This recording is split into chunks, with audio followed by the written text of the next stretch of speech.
احمد بن حنبل میں لے کر آئی ہے. فرماتے ہیں کہ قرآن مجید کی جو آیات ہیں مختلف صحابہ کرام کے بارے میں مختلف اوقات میں نازل ہوتے رہے. سیدنا ابو بکر صدیق رضی اللہ تعالیٰ کی شان میں بھی قرآن آیات نازل ہوئی. سیدنا حضرت عمر فاروق رضی اللہ تعالیٰ کے حق میں بھی قرآن کی آیت نازل ہوئی. سیدنا عثمان غنی رضی اللہ تعالیٰ آپ کے حق میں بھی نازل ہوئی. لیکن امام احمد بن حنبل ایک روایت لے کر آئے ہیں. فرماتے ہیں کہ قرآن کی سب سے زیادہ جو آیات جس ہستی کے حق میں اور شان میں نازل ہوئی ہے وہ مولا علی شیر خدا. مولا علی شیر خدا کی کے حق میں قرآن کی سب سے زیادہ آیات نازل ہوئی. اور قرآن کا سب سے زیادہ علم رکھنے والے مولا علی شیر خدا, سب سے زیادہ قرآن کا علم رکھنے والے. آپ اس کو میں نے قرآن کی آیت پڑھی ہے. اللہ رب العزت فرماتے ہیں فَاسْأَلُوا أَهْلَ الذِّكْرِ إِن كُنتُمْ لَا تَعْلَمُونَ. بات سمجھنے والی ہے. فرمایا کہ اگر تمہیں کسی چیز کا پتہ نہیں, تمہیں علم نہیں ہے کسی چیز کا, تو گونگے دل کر نہ بیٹھا کرو. یہ سب کے لیے ہے, قیامت تک کے لیے. اگر کسی علم کا پتہ نہیں, کسی مسئلے کا پتہ نہیں, کسی چیز کا نہیں پتہ, تو کیا کرو, فَاسْأَلُوا پوچھ لیا کرو. اس مسئلے کو پوچھ لیا کرو. کس سے پوچھیں؟ کس سے پوچھنا چاہیے؟ بھئی آپ کپڑا لینے کے لیے جائیں گے تو کسی کپڑے فروش کے پاس جائیں گے یا موچی کے پاس جائیں گے؟ اگر آپ نے کوئی جوتا لینا ہے تو جوتا بیچنے والے کے پاس جائیں گے. آپ نے کوئی جیولری بھی لینی ہے تو کسی جیولر کے پاس جائیں گے. ہر اس شخص, آپ نے علم حاصل کرنا ہے تو کسی استاد کے پاس جائیں گے. آپ نے قرآن کا علم حاصل کرنا ہے تو قاری کے پاس جائیں گے. حدیث کا علم حاصل کرنا ہے تو محدث کے پاس جائیں گے.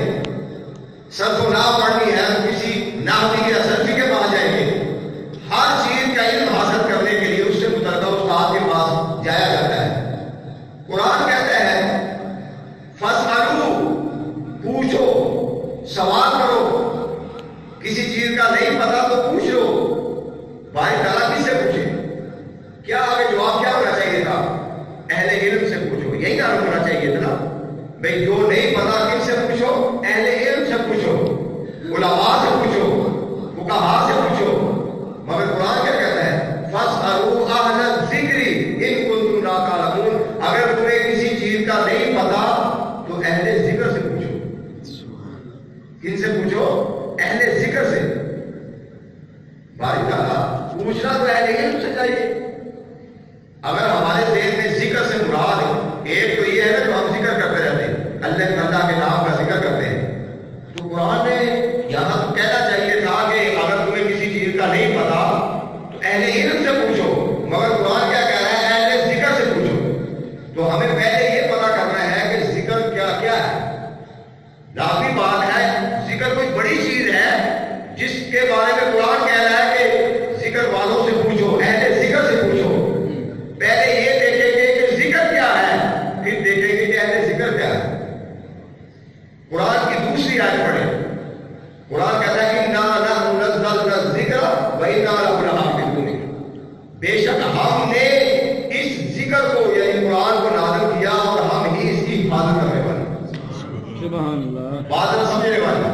ادھر قرآن کہہ رہا ہے کہ اہل ذکر سے پوچھو. کس سے پوچھو؟ اہل ذکر سے پوچھو. باری تعالیٰ یہ ذکر کیا ہے؟ فرمائے یہ قرآن جو ہے یہ ذکر ہے. یہ قرآن کیا ہے؟ ذکر ہے. اِنَّا نَحْنُ نَزَّلْنَا الذِّكْرَ. ہم نے اس قرآن کو یعنی ذکر کو نازل کیا. یہاں ذکر سے مراد اللہ نے کس کو, کون سا ذکر ہے جو اللہ نے نازل کیا ہے؟ وہ قرآن ہے. وہ کیا ہے؟ قرآن ہے. تو قرآن کو اللہ نے ذکر کہا, قرآن کو اللہ نے ذکر کہا. تو اب کیا مطلب بنے گا؟ فَاسْأَلُوا أَهْلَ الذِّكْرِ. یہاں ذکر سے مراد قرآن لے لے. فرمایا لوگوں پوچھو, اگر کسی چیز کا نہیں پتا تو پوچھو. کن سے؟ اہل قرآن سے پوچھو. کن سے پوچھو؟ اہل قرآن سے پوچھو. جن کو قرآن کا علم ہے ان سے پوچھو. جو قرآن کے بارے میں جانتے ہیں ان سے پوچھو.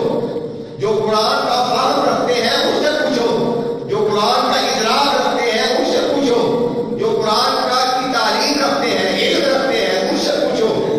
حاضر محترم, اب قرآن کی تعلیم تو سارے رکھتے ہیں, جتنا علم اللہ نے دیا ان کی استطاعت کے مطابق. زیادہ جو قرآن کا علم رکھنے والے ہیں وہ فرمایا حضور تاجدار کائنات نے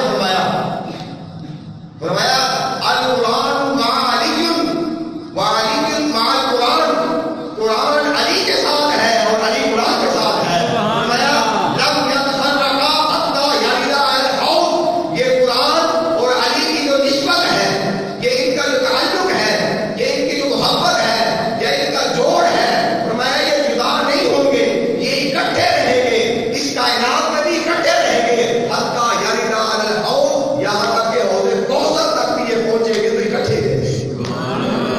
حوض کوثر میں بھی یہ اکٹھے رہیں گے.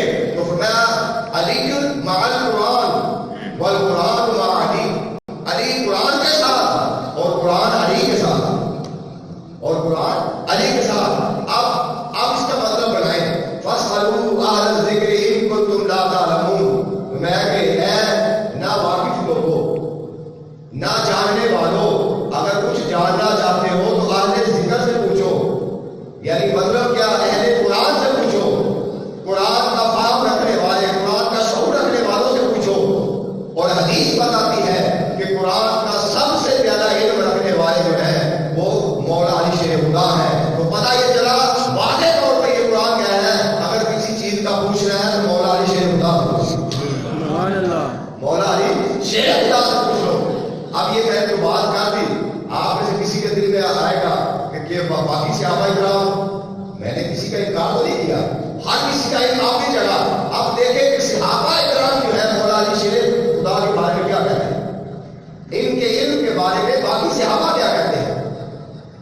حضرت عمر رضی اللہ تعالیٰ عنہ، فضائل صحابہ کتاب کا نام ہے فضائل صحابہ. حضرت سعید بن المسیب اس کے راوی ہیں، کہتے ہیں کہ حضرت عمر رضی اللہ تعالیٰ عنہ آپ فرمایا کرتے، کہتے ہیں آپ حضرت عمر فرمایا کرتے ہیں میں ایسے پیچیدہ مسئلہ، یعنی مشکل مسئلہ جس کی سمجھ نہ آتی ہو، میں ایسے مسئلے سے اللہ کی پناہ مانگتا ہوں کہ وہ مسئلہ پیش آ جائے اور ہمارے درمیان مولا علی نہ ہو. تو میں ایسے مسئلے سے اللہ سے پناہ مانگتا ہوں. مطلب یہ ہے کہ جب بھی کوئی بڑے سے بڑا پیچیدہ مسئلہ ہمیں پیش آتا ہے، ہم علی کی بارگاہ میں چلے جاتے ہیں، مولا علی کے پاس چلے جاتے ہیں. جب علی ہمارے پاس ہوتے ہیں پھر ہمیں کوئی پریشانی نہیں ہوتی کہ ہمارا مسئلہ حل نہیں ہوگا. یہ حضرت عمر فاروق رضی اللہ تعالیٰ عنہ کی بات ہے. اور پھر آگے ہدایت الاولیاء کتاب کا نام ہے، فرمایا حضرت علی رضی اللہ تعالیٰ عنہ. اب دیکھیں قرآن جو ہے نا، قرآن ایک سمندر ہے، قرآن ایک سمندر ہے، اور قرآن کا ایک ظاہری علم ہے اور ایک باطنی علم ہے. ایک وہ علم ہے جو ہر کسی کو پتہ چل جاتا ہے، اس کا ادراک ہو جاتا ہے، اس کا شعور آ جاتا ہے. مگر ایک اس کا باطنی علم ہے، اور وہ اسی کو ملتا ہے جس کو اللہ چاہتا ہے، جس کو اللہ چاہتا ہے. اب قرآن مجید 6666 آیات قرآن کے نازل ہوئی. مولا علی شیر خدا فرماتے ہیں مجھے قرآن کی ایک ایک آیت کا پتہ ہے، کون سی قرآن کی آیت کہاں نازل ہوئی، کب نازل ہوئی، اس کا پس منظر کیا ہے، اس کا ظاہر کیا ہے اور اس کا باطن کیا ہے. میں ایک ایک آیت کے بارے میں جانتا ہوں. فرمایا ان علی ابن طالب انہ الظاہر والباطن، کہ بے شک علی ابن ابی طالب جو ہے وہ قرآن کے ظاہری علم کو بھی جانتے ہیں، قرآن کے باطنی علم کو بھی جانتے ہیں. یہ آپ کا علمی مقام و مرتبہ ہے، یہ آپ کا علمی مقام و مرتبہ ہے. حضرت عبداللہ ابن عباس رضی اللہ تعالیٰ عنہ روایت کرتے ہیں. کون؟ حضرت عبداللہ ابن عباس جو مفسر اعظم ہیں، جو قرآن کی تفسیر کرنے والے ہیں، پہلے مفسر ہیں. وہ فرماتے ہیں کہ ہمیں جب بھی کوئی مسئلہ پیش آتا ہے اور اس مسئلے میں سے ہمیں مولا علی شیر خدا کی بارگاہ سے جو ثبوت مل جاتا ہے کہ آپ کی یہ رائے ہے، تو آپ حضرت عبداللہ ابن عباس فرماتے ہیں جب حضرت علی سے ہمیں کسی مسئلے کا ثبوت مل جائے، دلیل مل جائے اور آپ ہاں کہہ دیں، اس کے بعد ہمیں کسی اور سے مسئلہ پوچھنے کی ضرورت نہیں. یہ صحابہ کرام کی بات ہے کہ صحابہ کرام جو خود علم کا سمندر ہے، جو قرآن کو بھی جانتے ہیں، احادیث کو بھی جانتے ہیں، شریعت کے عالم ہے، جو براہ راست حضور تاجدار کائنات کی بارگاہ سے علم حاصل کرنے والے، جو براہ راست حضور علیہ السلام کے شاگرد ہیں، اگر کسی کے شاگرد کے بارے میں یہ پوچھنا ہو کہ شاگرد کس پائے کا ہوگا، شاگرد کی اہمیت کیا ہوگی، شاگرد کے پاس علم کتنا ہوگا، اس کا علمی مقام و مرتبہ کیا ہوگا، اس کے پاس کتنا شعور ہوگا، فہم کیا ہوگا، ادراک کیا ہوگا، اگر کسی شاگرد کے بارے میں یہ پوچھنا ہو تو دیکھو ذرا اس کا استاد کون ہے، اس کا استاد کون ہے۔ ارے قربان جائے، جن کے استاد مصطفیٰ ہیں، خود مصطفیٰ پڑھاتے ہیں، اصحاب صفہ ایک چبوترا بنایا ہوا ہے، یہاں صحابہ کرام آتے ہیں، آقا علیہ السلام ان کو پڑھاتے ہیں، درس دیتے ہیں، تبلیغ کرتے ہیں، تعلیم دیتے ہیں، وہ پڑھنے والے، مصطفیٰ پڑھانے والے، مصطفیٰ معلم ہے، وہ متعلم ہے، یہ استاد ہے، وہ شاگرد ہے۔ اب استاد مصطفیٰ کی ذات ہو، شاگرد صحابہ کرام کی ذات ہو، تو بتائیں پھر کسی چیز کی کمی رہے گی؟ لیکن آپ نے دیکھا کہ ایک کلاس کے اندر کئی شاگرد ہوتے ہیں، اگر 100 شاگرد ہیں تو وہ علمی مقام و مرتبے میں سارے برابر تو نہیں ہوتے، کوئی زیادہ دے دیتا ہے، پڑھانے والا ایک ہے، اس کا مطلب یہ نہیں ہوتا ایک کلاس میں ایک بچہ فیل بھی ہو جاتا ہے، بعض بار تھوڑے نمبر لے لیتا ہے اور ایک ٹاپ کر جاتا ہے، تو اس کا مطلب یہ نہیں کہ ٹاپ کرنے والے کے لیے کوئی اور استاد تھا اور جو فیل ہونے والے کے لیے کوئی اور استاد ہے۔ استاد ایک ہی ہوتا ہے، کلاس ایک ہی ہوتی ہے، بس جس کے پاس جتنا فہم ہوتا ہے، اللہ نے جتنا اس کو شعور دیا ہوتا ہے، اپنی استطاعت کے مطابق وہ حصہ لے لیتے ہیں۔ حضور تاجدار کائنات صلی اللہ علیہ وسلم نے سب صحابہ کرام کو علم دیا، اور خود کہاں سے علم دیا؟ آقا علیہ السلام نے خود کہاں سے؟ اللہ کی بارگاہ سے علم دیا، اللہ کی بارگاہ سے علم دیا، اور صحابہ کرام کو دیا۔ جس جس کے پاس جو کچھ بھی ہے وہ حضور کی بارگاہ سے ملا ہے، براہ راست بیٹھ کر علم سیکھا ہے، قرآن سیکھا ہے، اور یہاں تک صحابہ کرام کے اتنے حافظ تھے کہ آقا علیہ السلام پر جب کوئی صورت نازل ہوتی، ہمیں تو 2-4 آیتیں یاد کرنی ہو تو رٹا لگا لگا کر صبح سے شام تک 2-4 آیتیں یاد کرتے ہیں، لیکن اللہ تعالیٰ نے ان کو ایسا حافظہ دیا ہوا تھا کہ پوری لمبی لمبی صورت 10 صفوں والی اور لمبی صورتیں جب آقا علیہ السلام پر نازل ہوتی، آپ ایک دفعہ صحابہ کو پڑھا دیتے، ایک دفعہ سنا دیتے، وہ اسی وقت سن کر حفظ کر دیتے، کیونکہ آقا علیہ السلام کے دور میں قرآن باقاعدہ کتاب کی شکل میں تو لکھا ہی نہیں تھا، تو پھر آگے کیسے ٹرانسفر ہو رہا تھا؟ وہ سینہ تو سینہ ہو رہا تھا، ایک صحابی دوسرے کو سناتا، وہ اسی وقت حفظ کر لیتا، دوسرا تیسرے کو سناتا، وہ اسی وقت یاد کر لیتا۔ تو یہ اللہ تعالیٰ نے ان کو، جو عرب تھے، یہ عرب کی ایک خصوصیت ہے کہ ان کے حافظے بڑے تیز تھے، تو اسی طریقے سے وہ قرآن کو ایک دفعہ سنتے تھے، اسی وقت یاد کرتے، حفظ کرتے تھے۔ لیکن حضرت محترم سارے صحابہ کرام کو علمی مقام مرتبہ ملا، اس میں کوئی شک نہیں ہے، لیکن یہ صحابہ کرام خود کہہ رہے ہیں کہ ہمیں جب علی رضی اللہ تعالیٰ عنہ کی بارگاہ سے کوئی مسئلہ مل جاتا ہے اور ان کی مہر ثابت ہو جاتی ہے، آپ اس مسئلے کے بارے میں یس کہہ دیتے ہیں، ہم سمجھ جاتے ہیں کہ اب ہمیں کسی اور سے یہ مسئلہ پوچھنے کی ضرورت نہیں ہے۔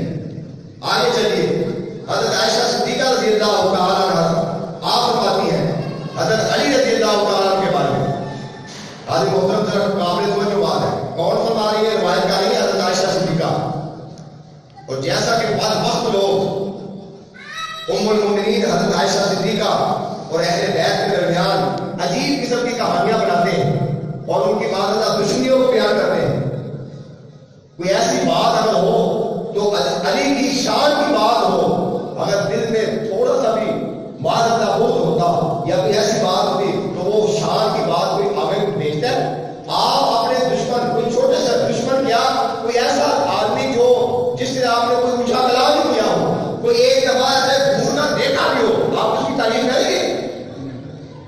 کوئی اپنے دشمن کی تعریف کرتا ہے؟ سیدہ حضرت ام المومنین حضرت عائشہ صدیقہ رضی اللہ تعالیٰ عنہ ایک نہیں درجنوں احادیث ہیں جن احادیث کے اندر مولا کائنات کی شان بیان کی ہے، مگر روایت کرنے والی حضرت عائشہ صدیقہ صدیقہ رضی اللہ تعالیٰ وہ راوی ہیں، وہ روایت کرتی ہیں، جس طرح کہ وہ بڑی معروف حدیث آپ نے سنی، فرماتی ہے کہ میں گھر میں اکثر دیکھتی یا باہر جب دیکھتی کہ جب مولا علی شیر خدا آ جاتے تو میرے والد محترم حضرت ابو بکر صدیق رضی اللہ تعالیٰ وہ ایسے ٹک ٹکی باندھ کر حضرت علی کے چہرے کی طرف دیکھتے رہتے. بہت ساری کتب حدیث کے اندر یہ حدیث ہے، ایسے ٹک ٹکی باندھ کر دیکھتے رہتے. تو میں نے پوچھ ہی لیا کہ ابا جان یہ کیا وجہ ہے کہ آپ حضرت علی کے چہرے کی طرف بڑے ٹک ٹکی باندھ کر دیکھتے رہتے ہیں، وجہ کیا ہے؟ حضرت علی رضی اللہ تعالیٰ کے بارے میں حضرت عائشہ صدیقہ اس حدیث کی روایت کو بیان کر رہی ہے. ابو بکر صدیق فرمانے لگے عائشہ میں نے ان کانوں سے مصطفیٰ کی زبان سے خود سنا، میں نے خود آقا علیہ السلام کی زبان سے سنا ہے کہ حضور تاجدار کائنات نے حضرت علی کے بارے میں فرمایا ہے کہ النظر الی وجہ علی عبادت، کہ علی کے چہرے کو جو دیکھ لیتا ہے اس کی عبادت شمار ہوگی. میں تو اسی لیے دیکھتا رہتا ہوں کہ میری عبادت شمار. اب اس حدیث کو روایت کرنے والی ام المومنین حضرت عائشہ صدیقہ. بتائیں ذرا شان مولا علی بیان ہو رہی ہے مگر روایت کرنے والے کون ہیں؟ اگر ان سے کوئی بغض معاملہ ہوتا، کوئی ایسی بات ہوتی تو ان کے علم و مقام و مرتبے کو بیان کرتی، چھپا دیتی. کیا کرتی؟ چھپا دیتی. لیکن انہوں نے تو پوری دنیا کو بتا دیا، پوری کائنات کو بتا دیا. اور یہ حدیث بھی حضرت عائشہ صدیقہ روایت کرتی ہیں، فرماتی ہے علی اعلم الناس بالسنہ. حضرت عائشہ صدیقہ سے روایت فرمایا کہ حضرت علی رضی اللہ تعالیٰ کو علمی، حالانکہ حضرت عائشہ صدیقہ رضی اللہ تعالیٰ خود بہت بڑی فقیہ تھی، ان کے بعد اللہ نے خود بڑا علم دیا تھا، بہت بڑی فقیہ تھی، لوگ مسائل پوچھنے کے لیے آتے تھے. اس کے باوجود فرماتی ہے علی اعلم الناس، علی لوگوں میں سب سے زیادہ قرآن و سنت کا علم رکھنے والے ہیں. اعلم الناس بالسنہ، سنت کا علم یعنی سنت سے مراد شریعت کا علم، یعنی علی ہم میں سے سب سے زیادہ اور جو موجود لوگ تھے سب سے زیادہ علم رکھنے والے جو تھے وہ مولا علی شیر خدا. پھر آگے عبد المالک بن ابی سلیمان حضرت عطا سے پوچھتے ہیں، انہوں نے ایک دن حضرت عطا سے پوچھا کہ حضرت علی رضی اللہ تعالیٰ کے بارے میں تمہاری کیا رائے ہے، ان کے علمی مقام و مرتبہ کیا ہے، ان کا علمی مقام و مرتبہ کیا ہے؟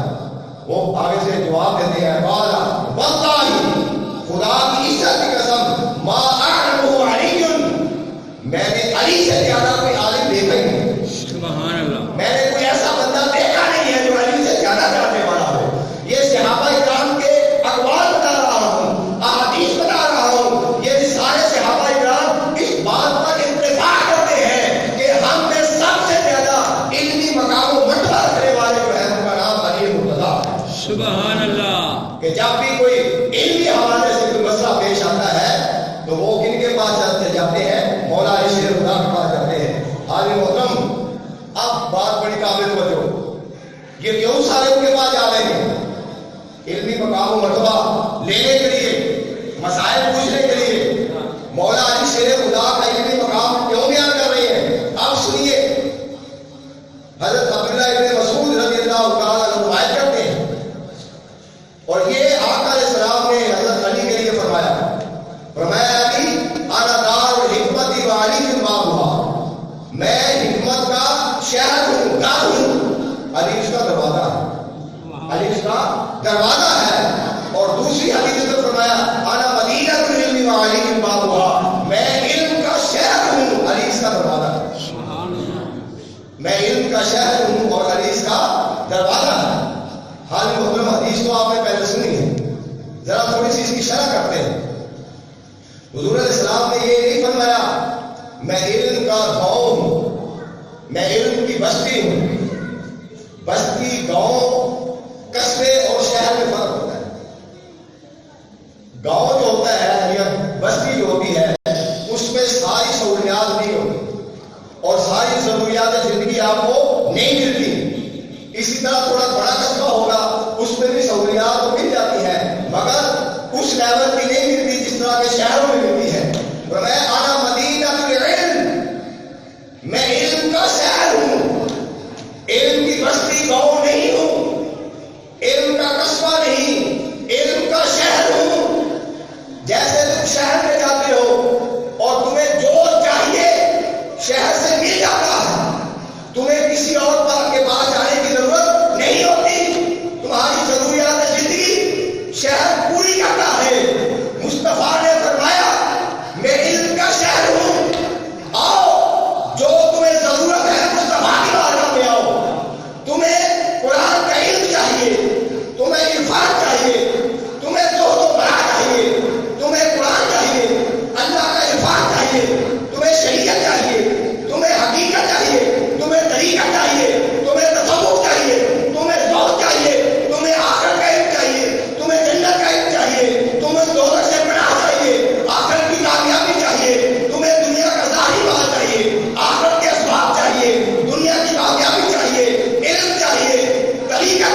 لیے کہ مصطفیٰ نے یہ اعلان فرما دیا انما انا قاسم واللہ یؤتی، لوگوں خدا مجھے عطا کرتا ہے، میں تقسیم کرتا ہوں، تقسیم کوئی محدود نہیں ہے، جو چاہو گے واقعہ مصطفیٰ میں جاؤ گے تمہیں سب کچھ مل جائے گا، کوئی بھی خالی نہیں لوٹے گا۔ اس لیے وہ مدینہ العلم ہے، وہ علم کے شہر ہے، علم کے شہر ہیں۔ کیسے شہر ہیں کہ جو علم براہ راست رب کی ذات سے لیتے ہیں، وَعَلَّمَكَ مَا لَمْ تَكُنْ تَعْلَمْ، محبوب جو آپ نہیں جانتے تھے ہم نے سب کچھ آپ کو بتا دیا۔ اسی لیے حضور تعالیٰ کا اعلان، میں ایک مثال دیتا ہوں اور وہی مثال پھر آگے مولا علی شیر خدا کی، فرمایا میں علم کا شہر ہوں اور حدیث کا دروازہ ہے۔ حدیث کا کیا ہے؟ دروازہ ہے۔ جس نے شہر میں آنا ہو تو دروازے سے ہو کر آئے، جس نے میرے پاس آنا ہو تو علی سے ہو کر آئے۔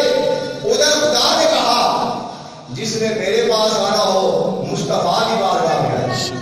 ذرا جوڑے اس بات کو، جس نے خدا کی بارگاہ میں جانا ہو وَلَوْ أَنَّهُمْ إِذْ ظَلَمُوا أَنفُسَهُمْ جَاءُوكَ، وہ بارگاہ مصطفیٰ میں جائے۔ جس نے خدا کا قرب حاصل کرنا ہو وہ بارگاہ مصطفیٰ میں جائے۔ جس نے خدا کی معرفت حاصل کرنی ہو وہ بارگاہ مصطفیٰ میں جائے۔ جس نے خدا کی محبت حاصل کرنی ہو وہ محبت مصطفیٰ حاصل کرے۔ جس نے خدا کی رضا حاصل کرنی ہو وہ رضا مصطفیٰ حاصل کرے۔ جس نے خدا کا قرب حاصل کرنا ہو وہ قرب مصطفیٰ حاصل کرے۔ یہ قرآن کا اصول ہے۔ اور آگے مصطفیٰ کیا کہتے ہیں؟ جس نے میرے پاس آنا ہو پہلے علی کے پاس جائے۔ جس نے میرے پاس آنا ہو وہ پہلے علی کی محبت لے کر آئے، علی سے پیار لے کر آئے، علی کی الفت لے کر آئے، علی کی غلامی لے کر آئے۔ اگر میرے پاس بھی آنے والا محبت اہل بیت اور حب علی سے بغیر آئے گا اور اس کا دل خالی ہوگا تو پھر میری بارگاہ میں آنے کی ضرورت نہیں، یہاں سے کچھ نہیں ہے۔ انا مدینہ العلم وعلی البابها، میں علم کا شہر ہوں۔ رستہ ایک ہی ہے۔ رستہ کیا ہے؟ دروازہ ایک ہے اور وہ دروازہ علی ہے۔ اگر اس کے علاوہ ہوگے، اس کے علاوہ ہوگے جو دروازے سے نہیں آتا، ادھر سے پھلانگتا ہے، ادھر سے پھلانگتا ہے، تو اس کو ہم کیا کہتے ہیں؟ یہ چور ہے۔ پھلانگنے والا کون ہوتا ہے؟ علی سے ٹکرانے والا دین کا چور ہے، علی سے منہ موڑنے والا اور علی کا رستہ چھوڑنے والا اور علی کا بغض رکھ کر کسی اور راستے کو اختیار کرنے والا وہ اسلام کا سچا داعی نہیں ہو سکتا۔ وہ شرعی طور پر وہ ایسے پھلانگ کے آ رہا ہے